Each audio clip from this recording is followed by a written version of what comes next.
هنتكلم النهارده عن الابراج. وانت داخل هنا واكيد سمعت عن الابراج او بتؤمن بالابراج والعياذ بالله. وان شاء الله النهارده انت هتفهم كل حاجه عن الابراج، من اول ازاي بدات الابراج لحد حكم الابراج في القران الكريم وفي الشريعه يعني كده.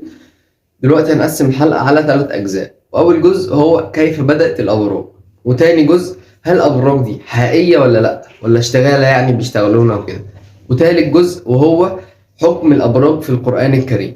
قبل ما نتكلم في اي حاجه عاوز افكرك اصلا انهم 12 برج، والابراج دي هي حملة، الثور، جوزة، السرطان، مش كده؟ وراع الليث يعني الاسد، برج الاسد، وراع الليث، سنبل الميزان، عقرب القوس، جدي دلو وحوت، ما نقلنا عن امات السرياني. يعني دول كده 12 برج. وفي ناس اصلا بتؤمن بالبرج والحاجات الغريبه دي.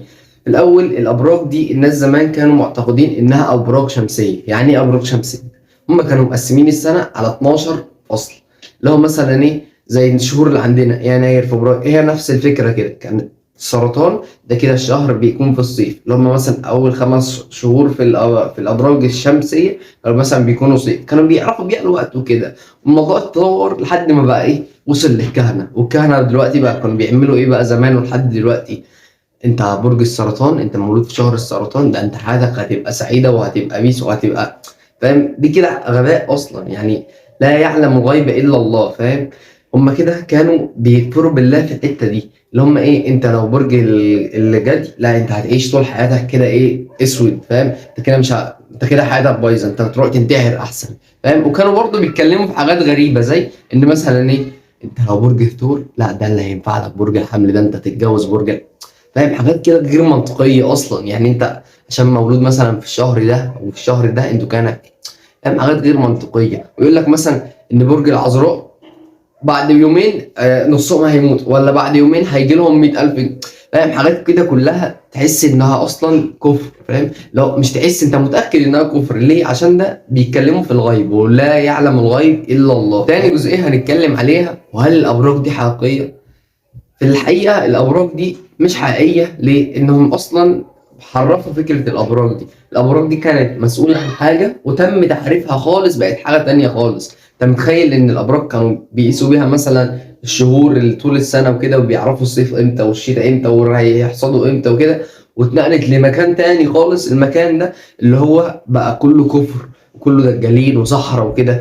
انت متخيل ان اصلا الصحراء بيقولوا لك ايه، اللي هو ايه، زي ما اتفقنا ان العين عذراء، انت لو برج عذراء فخلاص برج الاسد هينفع لك، وانت مش عارف لو برج العقرب فانت كمان 10 ايام هتبقى مليونير.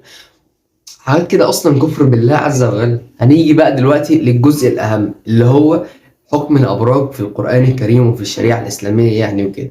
الاول عاوزك تكون عارف انه من اتى عرافا وساله عن شيء لم تقبل عنه صلاته 40 ليله. يعني انت لو سالت عراف او كائن او حاجه من الناس دول، انت دلوقتي مش، ربنا مش هيقبل صلاتك 40 يوم كامل، فاهم. وده حديث عن النبي صلى الله عليه وسلم. فالعلماء اجمعوا انك لو انت دلوقتي قرات في الابراج دي او امنت بالابراج دي في يوم من الايام، اللي انت ايه خلاص انا عارف على الابراج فهخش اقرا عشان ايه، اشوف انا كمان اسبوع ايه اللي هيحصل لي، فاهم. فربنا عز وجل مش هيقبل منك صلاتك 40 ليله. مش كده وبس، العلماء كمان اجمعوا ان من صدق بالابراج فانه كفر بما انزل على محمد صلى الله عليه وسلم.